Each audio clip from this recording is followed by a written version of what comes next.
الشیطان اللعین الرجیم بسم اللہ الرحمن الرحیم الحمد للہ رب العالمین وصلی اللہ علی محمد وآلہ الطاہرین رب اشرح لی صدری ویسر لی امری واحلل عقدۃ من لسانی یفقہوا قولی اما بعد فقد قال اللہ تبارک و تعالی فی کتابہ المجید والفرقانہ الحمید وقولہ الحق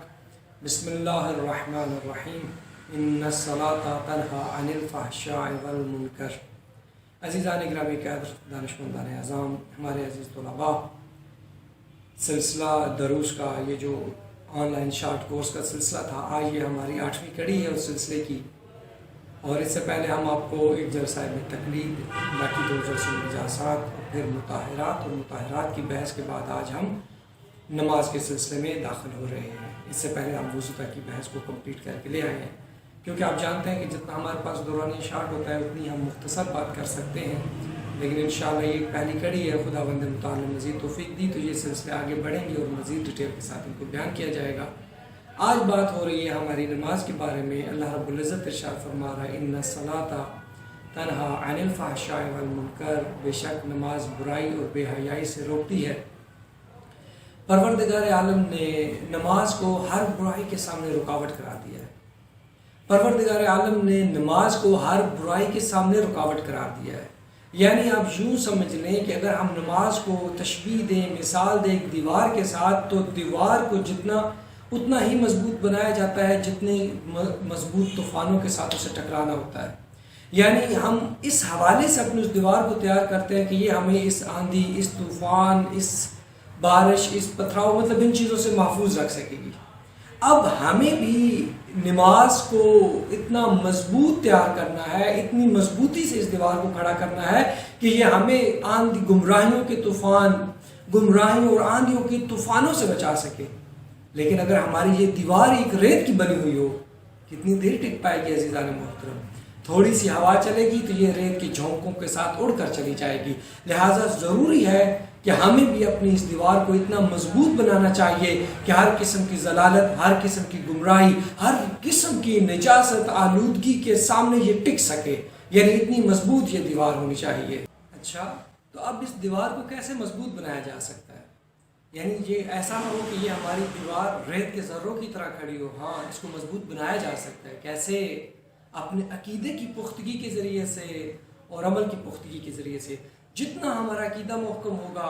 اتنی یہ دیوار مضبوط ہوگی، جتنا ہمارا عمل محکم ہوگا اتنی یہ دیوار مضبوط ہوگی، اور جتنا ہی ہمارا عقیدہ کمزور ہوتا چلا جائے گا یہ دیوار کمزور ہوتی چلی جائے گی۔ جیسے ہی ہمارا ایمان کمزور ہوتا چلا جائے گا یہ دیوار ذرہ ذرہ ہوتی چلی جائے گی۔ لہٰذا ضروری ہے کہ اپنی اس عمل کی دیوار کو، اس نماز کی دیوار کو اتنا مضبوط بنایا جائے کہ یہ زمانے بھر کی نجاستوں اور غلاظتوں اور آلودگیوں اور طوفانوں کا سامنا کرنے کے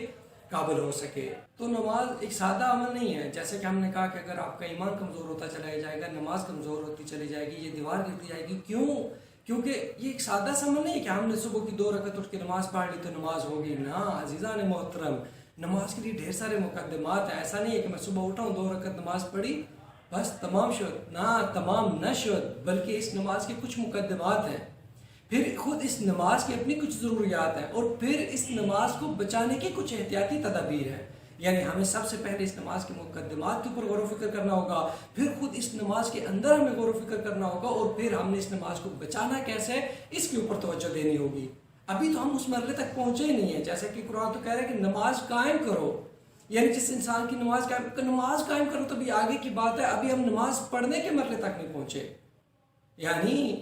ہم آج بھی اس مرحلے پہ کھڑے کہ ہم لوگوں کی منتیں کر رہے ہیں، یا لوگ ہماری منتیں کر رہے ہیں۔ مثلاً ہمارے پیرنٹس کہہ رہے ہیں اٹھو بیٹا نماز پڑھ لو،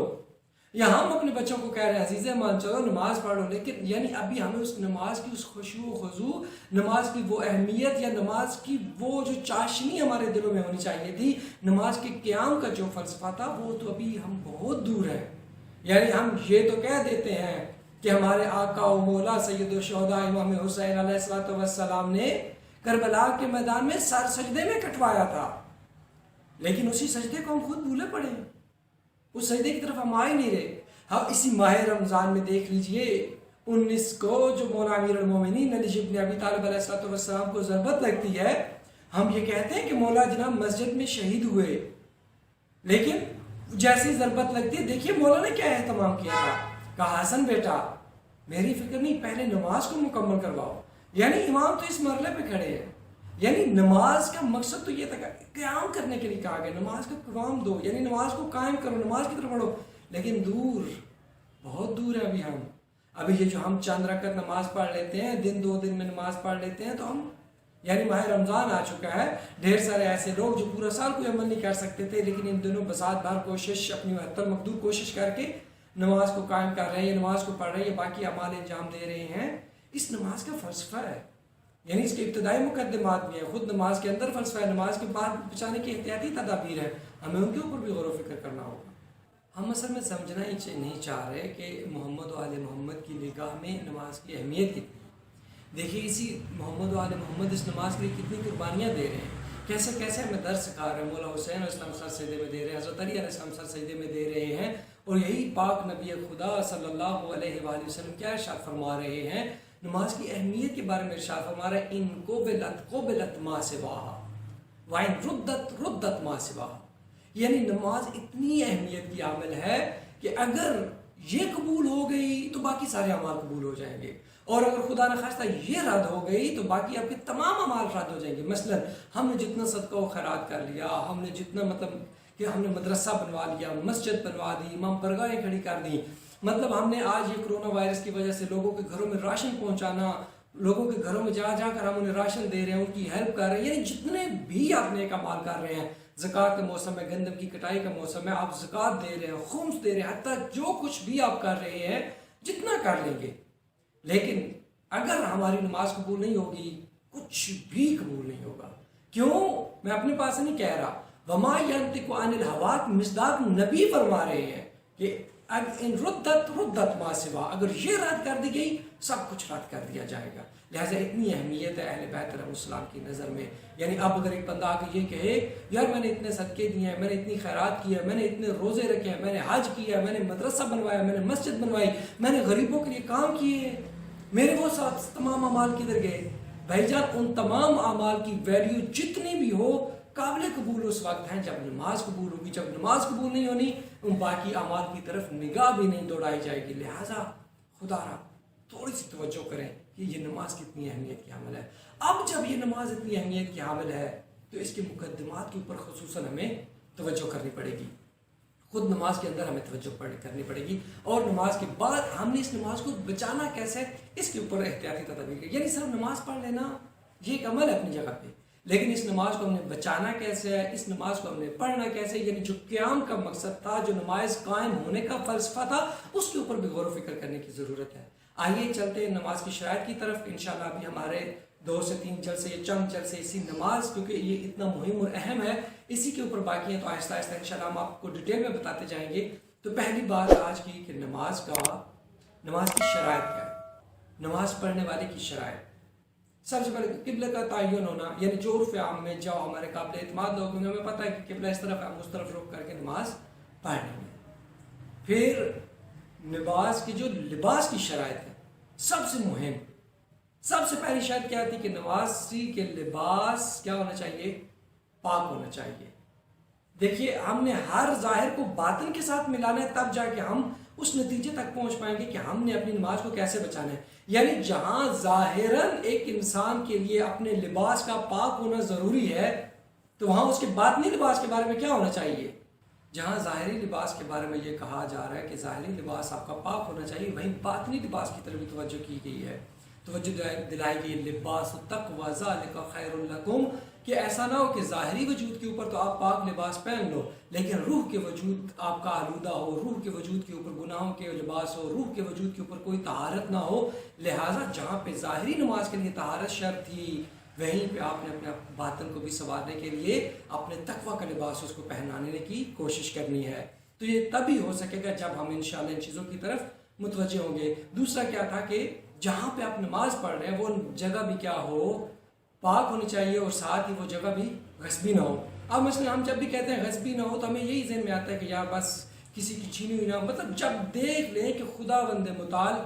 ظاہراً اس چھوٹے سے ٹکڑے کے اوپر جہاں آپ نماز پڑھ رہے ہیں اس کے لیے یعنی اس صاحب کی، اس مالک کی اجازت کے بغیر اگر آپ وہاں پہ نماز پڑھ رہے، نماز کو قبول نہیں کر رہا، تو جس مالک نے ہمیں یہ جو وجود دیا تھا، یہ جو امانت دی تھی، کل ہم نے یہ جب اسے امانت پلٹانی ہے تو ہم کس حال میں پلٹائیں گے؟ جب اس نے یہ ہمیں روحانی اور یہ ہمیں وجود کی امانت دی تھی، بالکل پاک تھا، کوئی گناہ اس کے اوپر نہیں تھا، یہ بالکل معصوم تھا، لیکن جب ہم یہ پلٹا رہے ہیں، ہمیں سوچنا ہوگا کیسے پلٹا رہے ہیں۔ کسی کا حق ہم نے کھایا ہوا ہوگا، کسی کی غیبت ہم نے کی ہوئی ہوگی، کسی کے حق کے اوپر ہم نے ڈاکہ ماری، یہ ساری چیزیں، لہٰذا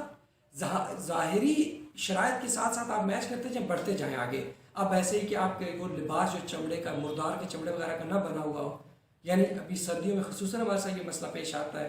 جو ہم جیکٹس وغیرہ امپورٹڈ جیکٹس خصوصاً جب ہم پہنتے ہیں، ایسی جیکٹس جو ہم نے غیر مسلم کے بازار سے خریدی، ہمیں نہیں پتہ کہ اس کی تطہیر ہوئی ہوئی ہے یا نہیں ہوئی ہوئی، لہٰذا ان کے مسائل ہیں، یہ ڈیپلی انشاءاللہ ہم آگے بڑھتے جائیں گے۔ اس سے آگے اگر ہم بڑھتے جاتے ہیں، یعنی مرد کے لیے خالص ریشم کا لباس نہ ہو، یعنی مرد خالص ریشمی لباس کے اندر نماز نہیں پڑھ سکتا۔ جہاں تک میری معلومات ہیں کہ جو یہ بوسکی کا لباس پہنا جاتا ہے تو یہی کہا جاتا ہے کہ یہ خالص ریشمی کا لباس نہیں ہے، یعنی اس کے اندر دوسرے دھاگے کی ملاوٹ ہے۔ اگر دوسرے دھاگے کی ملاوٹ ہے کوئی ایشو نہیں ہے، آپ نماز پڑھ سکتے ہیں، لیکن اگر آپ مجھ سے زیادہ اگر بہتر جانتے ہو کہ یہ خالص ریشم ہے تو پھر آپ اس لباس میں نماز نہیں پڑھ سکتے۔ تو نمازی کے لباس کی شرائط میں سے ایک شرط آپ جانتے ہیں کہ مباح ہونا ہے۔ جیسے ہم یہ لفظ سنتے ہیں کہ لباس مباح ہو، ہمارے ذہن میں صرف اتنا آتا ہے کہ بس غصبی نہ ہو، چوری کا نہ ہو۔ عزیزان محترم، ایسا لباس ایسی رقم سے جو خریدا گیا ہو کہ جس رقم میں سے کسی دوسرے کا حق بنتا تھا اور وہ اس کا حق ادا نہیں کیا گیا، ایسا لباس بھی غصبی میں آ جائے گا۔ مثلا نبی زکوٰۃ کا موسم ہے، زکوٰۃ آپ کے اوپر واجب تھی اور آپ زکوٰۃ آپ نہیں دے رہے تو یہ بھی غصبی میں آ جائے گا۔ خمس آپ کے اوپر واجب تھا، یعنی دوسروں کا حق آپ کی گردن کے اوپر واجب تھا، تو آپ نے کیا کیا؟ وہ کس زکوٰۃ نہیں دی، خمس نہیں دی، دوسرے کا حق ادا نہیں کیا، تو یا مطلب آپ کسی کا مال اٹھا کے اپنی جیب میں ڈال لیتے اور کہتے ہیں کہ بس میں اس مال سے خرید، یعنی بیسیکلی وہ آپ کا مال تھا ہی نہیں، دوسرے کے مال میں تصرف کرنے کا آپ پاس حق تھا ہی نہیں، لیکن پھر بھی آپ خرید کے لے آتے ہیں۔ مطمئن رہیے یہ لباس بھی غصبی لباس کے اندر آئے گا۔ بے شک آپ بازار سے خود خرید کے لائے تھے، لیکن جب دوسرے کا حق ادا نہیں کیا، غصبی لباس کے حکم میں آئے گا۔ دعا کرتے ہیں خدا بند مطال سے صدقہ چاہتا مسلمین علیہ السلام کا ہمیں علوم آل محمد پڑھنے سمجھنے اور اس پر عمل کرنے کی توفیق عطا فرمائے، اور نماز کے مقدمات، خود نماز کے اندر کے مسائل اور نماز کو ہم نے کیسے بچانا ہے، مالک کائنات ہمیں اس نماز کے مسائل کو بھی سیکھنے اور اس پر عمل کرنے کی توفیق عطا فرمائے۔ کل تک کے لیے اجازت چاہیں گے، اور انہی دعاؤں کے ساتھ کہ اللہ رب العزت ہمیں سیرت اہل بیت پڑھنے سمجھنے اور اس پر عمل کرنے کی توفیق عطا فرمائے۔ وما علینا الا البلاغ المبین، والسلام علیکم ورحمۃ اللہ۔